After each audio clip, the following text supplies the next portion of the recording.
बीतेगी जुबान भी सिर्फ पतंग पतंग, सबके जुबान पे है आयम का नाम। भाईचारे से रहते यहाँ पे हिंदू मुसलमान, असद बाबा है हमारे हैदराबाद की जान। पूरे हिंदुस्तान में इनकी अलग है पहचान, यहाँ के लोगों के दिलों के जैसे।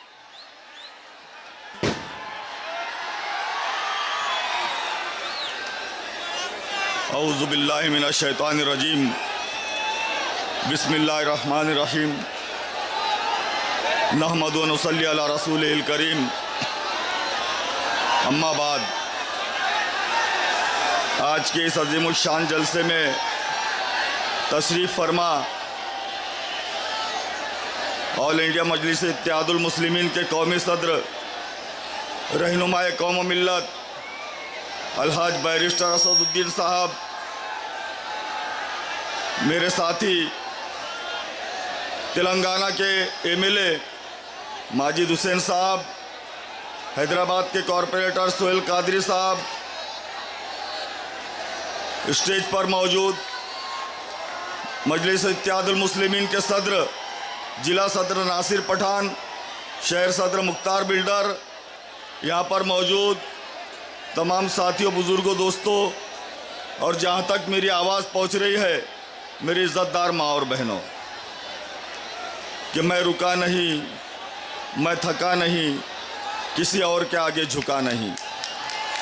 मैं रुका नहीं, मैं थका नहीं, किसी और के आगे झुका नहीं। मुझे रब ने जो भी अता किया मैंने अपना फ़र्ज़ अदा किया।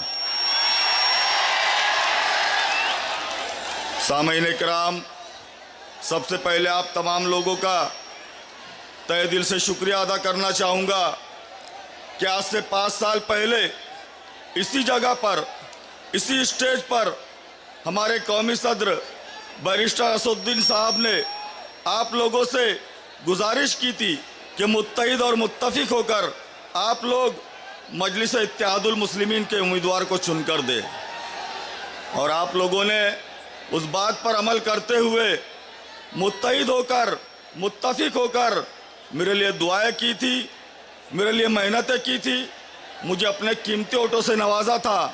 और अल्हम्दुलिल्लाह उसी की निस्बत पर इस शहर अजीज़ से पहली मर्तबा एक अक़लियती समाज का आमदार चुनकर आया। साथियों, जिस वक्त मैं चुनकर आया तो जब हमारी चुनावी रैली चल रही थी, मैं इतराफ़ का जायज़ा ले रहा था, मैंने देखा कि हमारे नौजवान में बहुत जोश भरा हुआ था। उसके साथ साथ जो हमारे बुज़ुर्ग थे वो भी बहुत खुश नज़र आ रहे थे। उसके बाद जो हमारी ख़वातीन का ये माहौल था कि उनकी खुशी का यह ठिकाना कि वो अपने हाथों में बेलन और थालियाँ लेकर जश्न मना रही थी। आप यकीन मानिए कि उस रात मैं सो नहीं पाया।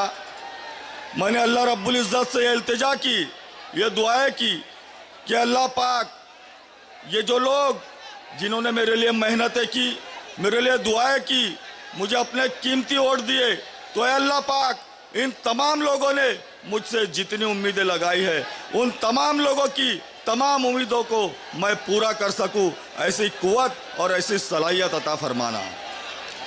अल्लाह का लाख लाख शुक्र एहसान है।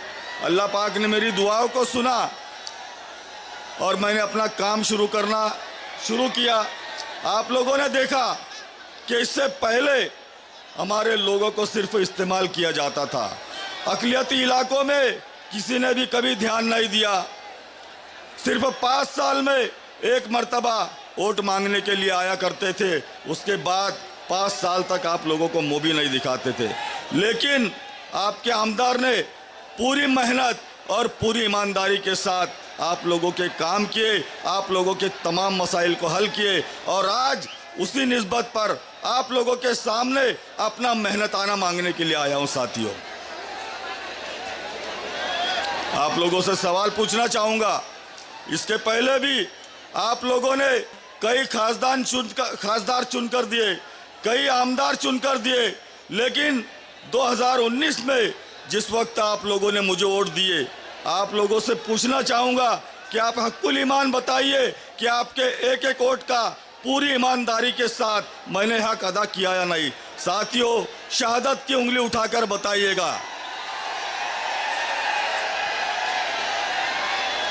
अल्लाह रब्बुल इज़्ज़त का लाख लाख एहसान है साथियों।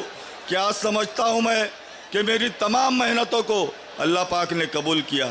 आप देख रहे हैं साथियों कि आज इलेक्शन का माहौल है। इलेक्शन की वजह से मैं आप लोगों के सामने अपनी उजरत, अपना मेहनताना मांगने के लिए आया हूँ, लेकिन इसके बाद आप लोगों के सामने बहुत सारे कलंदर आएंगे, बहुत सारे सिकंदर आएंगे और उसके साथ 2 काले मुंह के बंदर भी आएंगे। आप लोग अच्छी तरह से जानते हैं कि हमारा मुकाबला किसी समाजवादी के आंवले बावले से नहीं, हमारा मुकाबला ये जो आरएसएस के जो दोनों काले बंदर है इनके साथ हमारा मुकाबला है साथियों। आप लोगों ने देखा कि जो एक डामर चोर किस तरह से शहर का माहौल खराब करने की कोशिश कर रहा है, लेकिन आप लोग बेफिक्र रहिए। पिछले 5 सालों से उसकी ये नापाक कोशिशें अल्हम्दुलिल्लाह आप लोगों के साथ से, आप लोगों की मदद से हमने हर जगह उसको नाकाम किया और आगे भी इंशाअल्लाह नाकाम करते रहेंगे। उसके बाद जो दूसरा उम्मीदवार है अनिल गोटे, अभी उसके कुछ दलाल आ रहे हैं और आप लोगों को बोलते हैं कि बोले वो बोचरिया, बोले वो सेकुलर है, बोले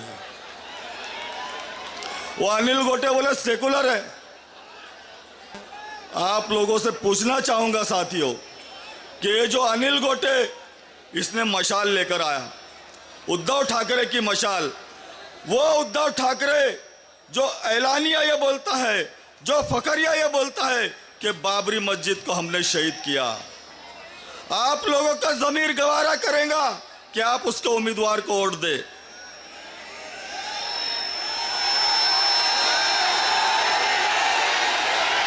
तो साथियों ये जो उम्मीदवार है अनिल गोटे, ये उद्धव ठाकरे का उम्मीदवार है और उसने भी हमारे स्टेशन रोड की मस्जिद को शहीद किया।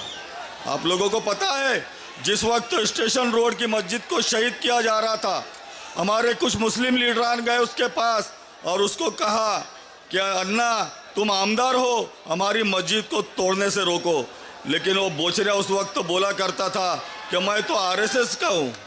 क्या बोलता था वो? मैं आरएसएस का हूँ, मैं तुम्हारी कोई मदद नहीं कर सकता, और वो मस्जिद को तोड़ दिया गया साथियों। तो ये आप लोगों को बताना चाहूँगा कि अपना तो अपना होता है और बाकी सब झूठा सपना होता है। आप लोगों को मालूम है जब हमारा इजलास चल रहा था असेंबली का, उस वक्त हमारे जो माजी आमदार एक्स एमएलए वारिस पठान साहब को वहां पर चंद कुत्तों ने घेर लिया और वारिस पठान साहब को बोला कि तुमको अगर हिंदुस्तान में रहना है तो तुमको ये कुफरिया कलमात कहना होंगे। लेकिन हमारे मजलिस के शेर ने वहां पर यह कहा कि अगर हमको शहीद भी कर दिया जाए तो हम लोग ये कुफरिया कलमात नहीं बोलेंगे। और उसी इजलास की बात आप लोग 2 मिनट सुन लीजिए। बोलूंगा इंशाअल्लाह वो भी बोलूंगा। उसी इजलास में ये जो समाजवादी का नाम निहाद सेकुलर लीडर अबू आसिम ये बोलता है कि मैं बहुत 30 मार खाऊं। एक मर्तबा उसने सिर्फ हिंदी में शपथ लिया, सिर्फ हिंदी में शपथ लेने की वजह से उसको वहाँ के आमदारों ने बहुत बुरी तरह से मारा, बहुत बुरी तरह से पीटा। तो ये फर्क होता है शेरों में और चोरों में। हाँ तो बोल रहा हूँ साथी। तो ये जिस वक्त वारिस पठान साहब को घेर लिया गया 5-6 कुत्तों ने मिलकर, उसमें ये बोचरा कुत्ता भी था।